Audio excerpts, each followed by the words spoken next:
आत्मीय शिक्षक बंधू आणि भगिनींनो नमस्कार। मी माझ्या शैक्षणिक यूट्यूब चॅनलमध्ये आपल्या सर्वांचं सहर्ष स्वागत करतो। आज आपण समायोजनाच्या अनुषंगाने एक महत्त्वाची बातमी ही महाराष्ट्र टाइम्सच्या सौजन्याने जाणून घेणार आहोत। अशाच प्रकारच्या विविध शैक्षणिक बातम्या, शासनाचे निर्णय जाणून घेण्यासाठी माझ्या या यूट्यूब चॅनलला लाईक करा, सबस्क्राइब करा आणि शेअर करा अशी नम्र विनंती मी आपल्याला या निमित्ताने करतो आहे। महाराष्ट्र टाइम्स मध्ये आलेल्या या बातमीचे शीर्षक आहे समायोजन धोरण स्थगित। राज्यातील 18,000 शाळांसह हजारो विद्यार्थी शिक्षकांना दिलासा।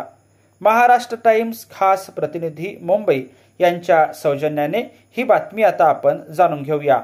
राज्यातील 20 पेक्षा कमी पटसंख्या असलेल्या विद्यार्थ्यांच्या शाळांवर कुऱ्हाड आणणाऱ्या संच मान्यता धोरणाला राज्य सरकारने तात्पुरती स्थगिती दिली आहे।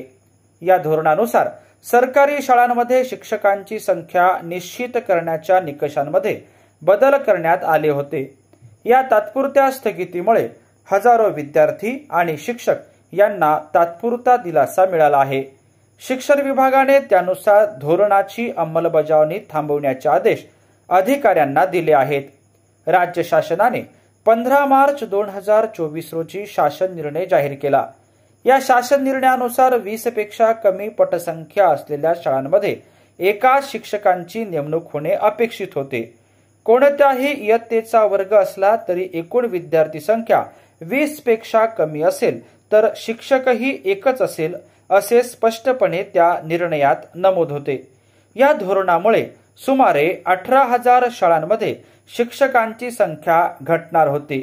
शिक्षक संघटनांबरोबरच पालक, शिक्षण तज्ञ आणि स्थानिक लोकप्रतिनिधींनी या धोरणाविरोधात तीव्र नाराजी व्यक्त केली होती। शिक्षणाच्या हक्कास बाधा निर्माण करणारे हे धोरण आहे असा युक्तिवाद करून अनेकांनी न्यायालयात धाव घेतली होती।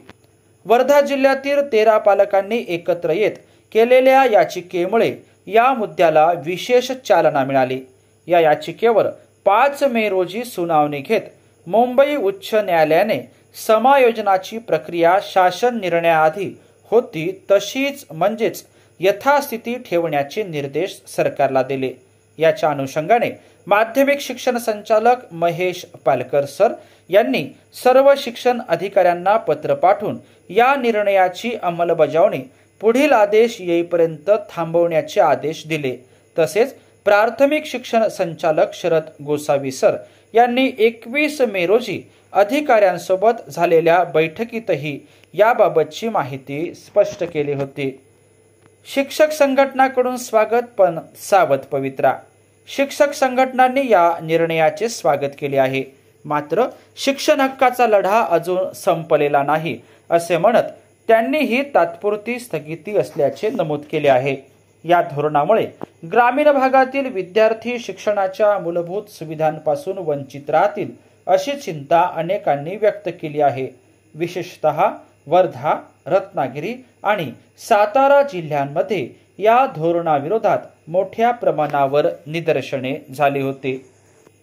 महाराष्ट्र टाइम्सने आपल्यासमोर एक महत्त्वाची अशी बातमी आणलेली आहे। समायोजन धोरणाच्या अनुषंगाने असणारी ही बातमी आपण या ठिकाणी जाणून घेतल्याबद्दल आपल्या सर्वांचेच मनापासून धन्यवाद।